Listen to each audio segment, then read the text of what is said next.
Hi, and welcome back to Traffic Jam Live News. Traffic Jam Live shines a spotlight on the shadow of human trafficking right here in the U.S. Very few have any idea how serious the situation is for girls, children under the age of 18, right here in the U.S. with human trafficking.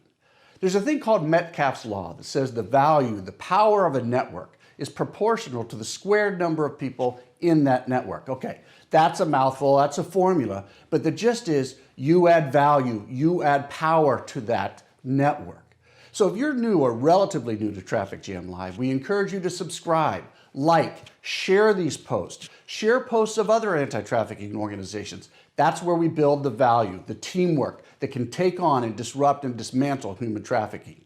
Today, we've got Sophia Flot-Warner and her interview with Melissa Snow from the National Center for Missing and Exploited Children. Two amazing women doing significant things in the battle against human trafficking. Thank you, Sophia.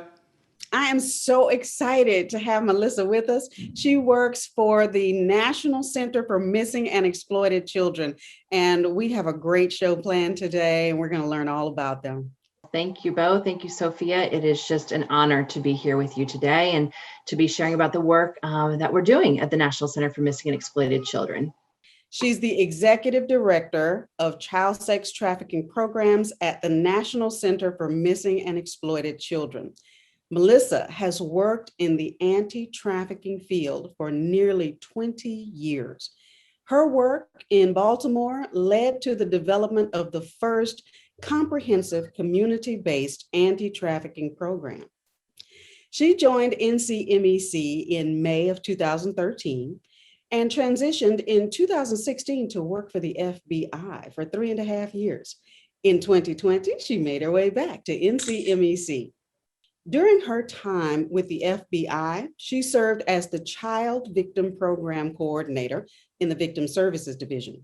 She provided support and guidance in the operational response to victims and families.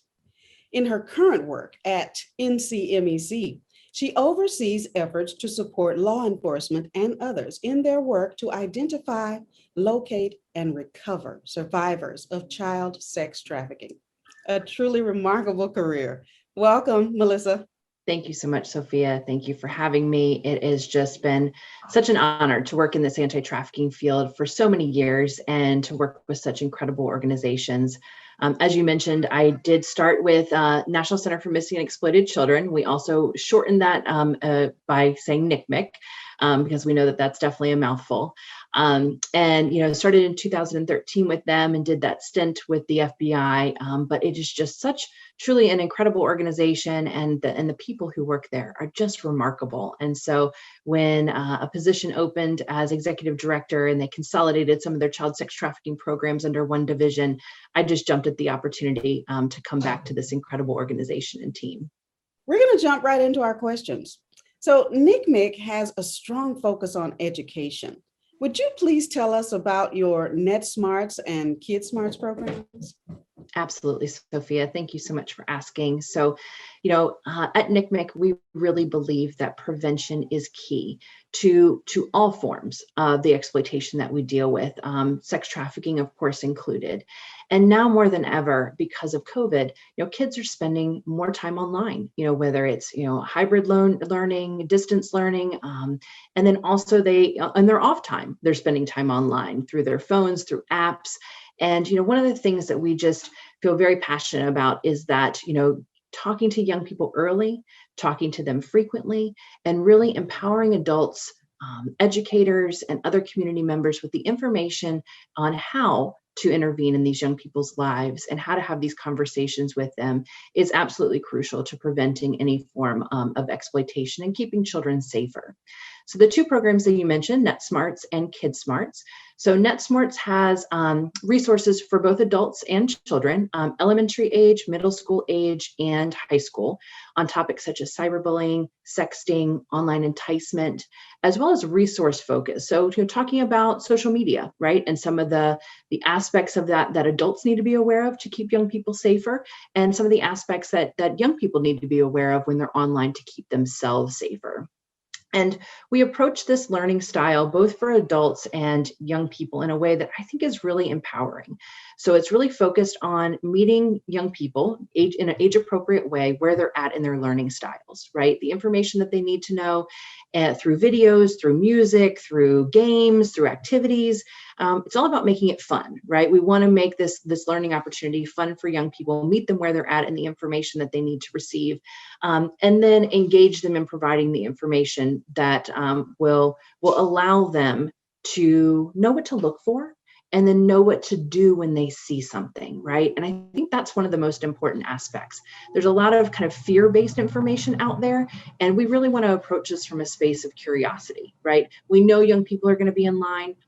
We know that there's going to be things that they experience, that they see, that they hear about.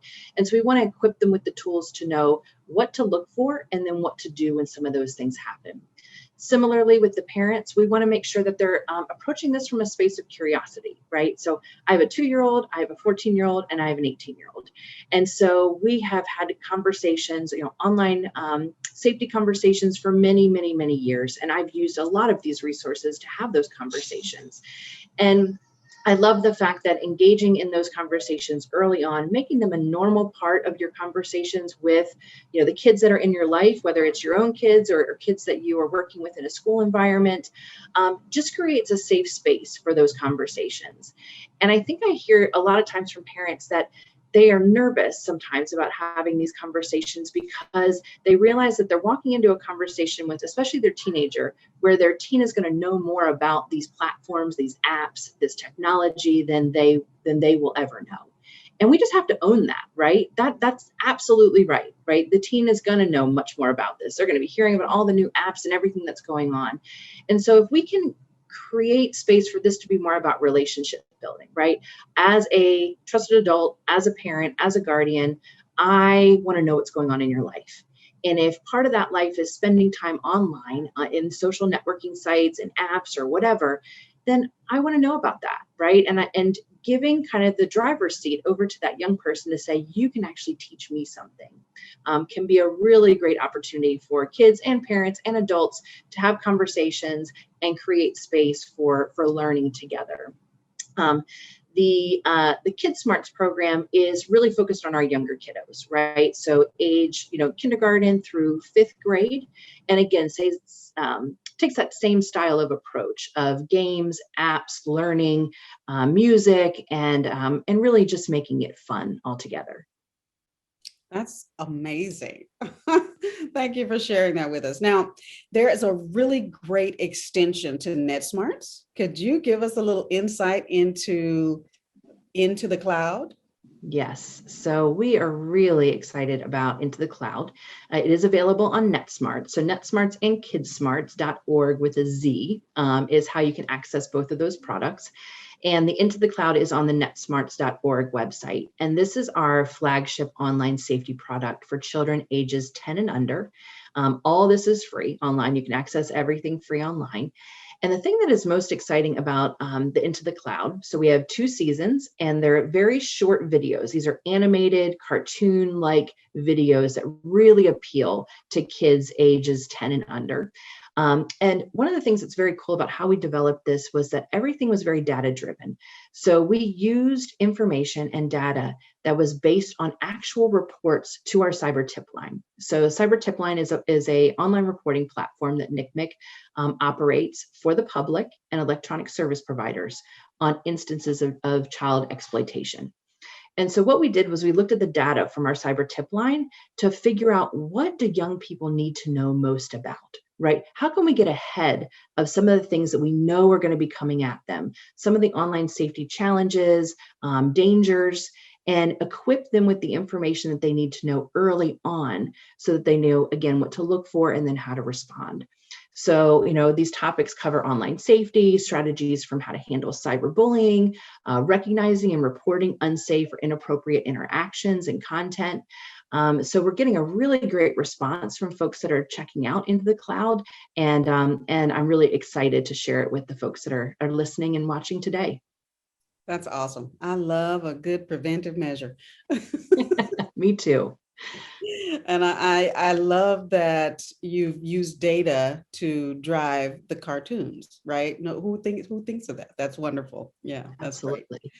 So your organization has a unique initiative, and I haven't thought of this before in relation to child trafficking, protecting and helping children in the aftermath of disasters.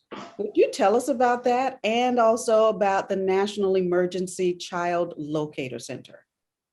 Absolutely. So the National Emergency Child Locator Center is an initiative that NCMEC operates, and it is definitely broader than trafficking, but certainly trafficking can be a component of this that we can either prevent or intervene from in response following a disaster. So we know that children who are experiencing a disaster are experiencing a trauma, right? Just the nature of going through something like that, an event like that is traumatic.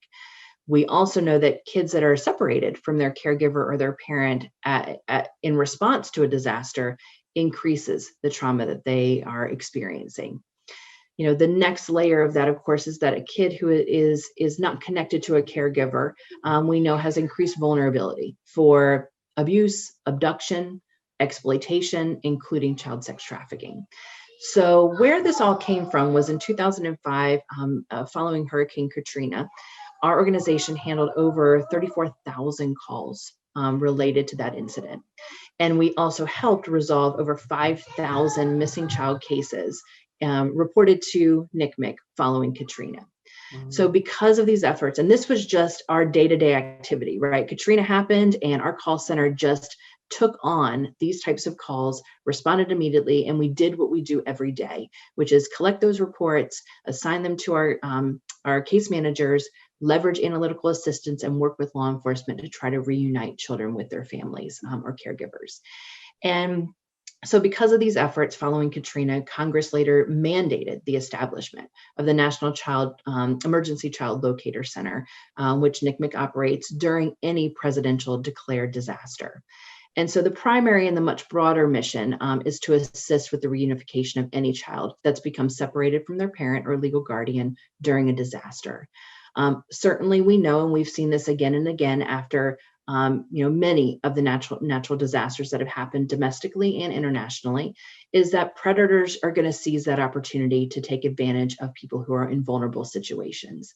And one of those vulnerabilities can include children who are separated from their caregivers or just are unstably housed as a result of the natural disaster disrupting their living environment, and potentially traffickers taking advantage of that situation.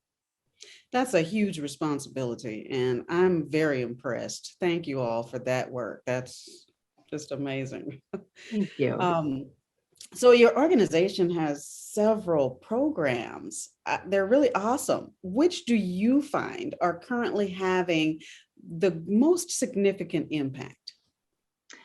Sophia, it's a really tough question because all of our areas of work are focused on, preventing, protecting, finding missing children. And so I think that the day-to-day work that's happening is just incredible. And truly, I know I'm biased, right? Because I work there. But I think that the people that work here at NCMEC, are just some of the most dedicated and, just the best people that I've had the honor of working with. So it's a hard question because of that. But there is a newer initiative that I think is incredibly innovative and very timely with the work that we're doing, especially as it relates to child sex trafficking. So about 1.5 years ago, we launched our Child Sex Trafficking Survivor Expert Working Group. And this working group has 15 expert consultants with lived and professional experience that are really helping NCMEC take a real deep dive into the work that we're doing around child sex trafficking, both operationally, as well as our public awareness materials, our trainings, and just provide feedback on from their perspective as those with lived and professional experience. One of the things that we did when we were establishing this working group is we very intentionally made sure that the folks that we invited to participate not only had the lived and professional experience, but also brought to the table a very diverse set of experiences in their trafficking specifically, as well as making sure that we were intentionally diversifying based on race, ethnicity, age, gender identity, religion, because we wanted to make sure. One of the things that that I've been concerned about for years, and I know that was a really focus point of this initiative, is that the trafficking movement often has been very focused on a single narrative, right? And so the single narrative that we hear in trainings, we hear in public awareness materials, is very much focused on a cisgender female, often Caucasian, that has run away from home or some situation, and then is targeted by a trafficker or a third-party controller who then exploits them. And while that scenario happens constantly, daily, and it is something that we see a huge percentage of reported to the National Center for Missing and Exploited Children, we also know that children of color are disproportionately represented in situations of child sex trafficking. We know that male victims are underreported. We know that the LGBTQ community is oftentimes targeted and trafficked in what we call buyer-perpetrated situations, where there's not a third-party controller because of the fact that they may have been kicked out from home and are experiencing homelessness because of their gender identity or sexual orientation. We know that, family members are trafficking children. We know gangs are trafficking children. And yet we often hear those kind of added as and this is happening, right? As opposed to these types of incidences in trafficking being a part of the narrative that we train on, that we respond to, that we train law enforcement on in terms of what to look for. And so we really are very intentionally making sure that at NCMEC, the work that we're doing is inclusive of all the different types of trafficking, types of victims and survivors, and potential offenders that we need to be looking for, and making sure that we are also including that messaging in the work that we're doing externally. That's pretty awesome. So tell us a little bit about Team Hope. Yes, so Team Hope, I love Team Hope. They are in my opinion, a really special and unique program offered through NCMEC. And I leverage them, when I was working in the field doing direct service, I leveraged Team Hope on a regular basis for the support services for families, for survivors that I was working with. So Team Hope is about providing peer support to families who have experienced or still are experiencing a missing or sexually exploited child incident. So there is nothing like, therapy, counseling, services, all that entire continuum of care is incredibly important. But there is nothing like getting support from a peer who can say, I've been there, right? Whether you're a victim who has experienced this directly, or you're a family member that is actively looking for your child that is currently being trafficked, right? Having somebody walk that path with you that has experienced that and give that support is like nothing else. Also, once that young person is found, right, is recovered and is going to be reunited with that family, there is a lot of dynamics. That child has changed. There's trauma the family has experienced. There's trauma the child has experienced. And so it is, having somebody also be able to prepare you for that from their experience is really groundbreaking. So this is exactly what that team does, both for child sex trafficking, families that have experienced child sexual abuse material, as well as missing children. And they do incredible work. I love the way that your organization folds in those with lived experience, because Yes. they're so valuable, right? And Absolutely. I'm sure it just adds so much to all of your programs. It absolutely does. I think it is something that we really value, is that lived experience, and making sure that we're threading it through the organization across the board, right? The work that we do, the feedback that we're getting, and then the services that we're providing. I know for my entire career, I felt as if we are not engaging and we're not talking to and listening to those we serve, then we're not truly serving the people that we're intending to. That's a great point. So on a lighter note, you have an event coming up in May. It's called the 2021 Heroes Awards. Would you give our audience an idea of what that is? Yes, so the Heroes Awards is a really exciting event at NCMEC, right? We deal with some really difficult stuff, but daily we are always looking for opportunities to celebrate successes, recoveries, and incredible individuals that are committed to and working on locating missing and exploited children. And so every year, NCMEC has honored people who go above and beyond to help protect children. So COVID definitely disrupted this event a little bit in its format, right? So this is usually an in-person event that we do, one day a year, usually in May annually. Last year and this year, we shifted it to a virtual event. So this May, NCMEC will recognize individuals that have displayed acts of heroism in helping to find children, stopping child sexual exploitation, and helping to prevent crimes against children from happening. We have actually expanded it from a single day, we're going big, and we have now expanded it to a month-long virtual campaign. Oh, wow. So NCMEC will host a weekly Hero Award video tribute to honor amazing individuals that have been nominated and are being awarded as our hero. So we're asking anybody and everybody to go to our Facebook page, like the National Center for Missing and Exploited Children, and then tune in every Tuesday in May by visiting that page to see these tributes and these honors that are going to be coming out. And one of the things that's really vital for this campaign and then all of the work that we do at NCMEC is sponsorships. And so, if there is any of your viewers that are individuals or part of an organization that are looking to get involved, that are looking to sponsor this event or contribute, they can go to our website, missingkids.org, for additional information, both about the event and about sponsorships, and learn about the variety of ways that they can contribute.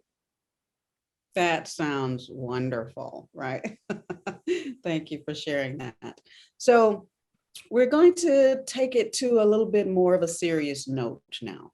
What would you personally tell any person who is caught up in the world of human trafficking, someone who's being trafficked? So, to anyone that's watching who is either in a current situation of violence, exploitation, or trafficking, or who has historically experienced violence, exploitation, of trafficking, I would say to them, you're not alone, that there is hope. And even though I don't know you personally, that the fact that you are watching this tells me that you are brave, that you are strong, and that you have survived unimaginable circumstances. And if you need support, if you're looking for support, that there are hundreds of people at the National Center for Missing and Exploited Children that want to be there for you. And there are also incredible organizations all across the nation that are ready to provide some type of support for you. And so if you want to reach out to 1-800-THE-LOST, we are happy to take that call, happy to connect you to some resources and provide the support that you're looking for. Thank you for that, Melissa. So let's take it to the opposite end. Would you share with us a victory, a good story, a good outcome that you and your organization have experienced recently? Yes, I love that question. And as I mentioned previously, we really take the opportunity, every time there's a recovery, every time we hear a success story, we're circulating that all around our team. We're celebrating, we're doing virtual happy dances, because that's just, that's where it just pumps us up, right? That's the thing that we're always working towards. And I think the thing that pops to mind is, recently, we celebrated the recovery of a child who was missing and being trafficked because their friend decided to bravely make a report to our cyber tip line. So as I mentioned, our cyber tip line is our NCMEC operated online reporting platform for the public and electronic service providers to report any form of child exploitation, including child sex trafficking. And, because this young person, A, knew about the cyber tip line, and then B, took action to make that report, our analysts were able to, identify the possible location of where this child was being exploited. We got it quickly out to law enforcement, and then they responded immediately and recovered the child. And, I just love when all of those things come together to result in that disruption of that exploitation, getting that kid out of that situation and connected to some assistance, and then law enforcement being able to go after those who are responsible for the victimization. That is a beautiful story. We always love to hear that. I'm always scouring the news to hear about, rings being taken down and, all kinds of whatever victories I can find, because it's often in my prayer that these things are eliminated. So Melissa, this has been such a wonderful time. I can't tell you how much I appreciate you being with us, and I'm just so impressed by all the work that you and NCMEC are doing. Is there anything else that you'd like to share with our audience before we go? Well, just thank you. Thank you for the work that you're doing. Thank you for using this platform to get information out there and for inviting us to share the resources and the information and the programs available through the National Center for Missing and Exploited Children. And just a thank you to your viewers, for people taking the time out of their incredibly busy days and lives to invest in learning about such an important issue. So just appreciate being here and look forward to sharing any additional information that can be helpful. Awesome. Thank you so much, Melissa. Thank you.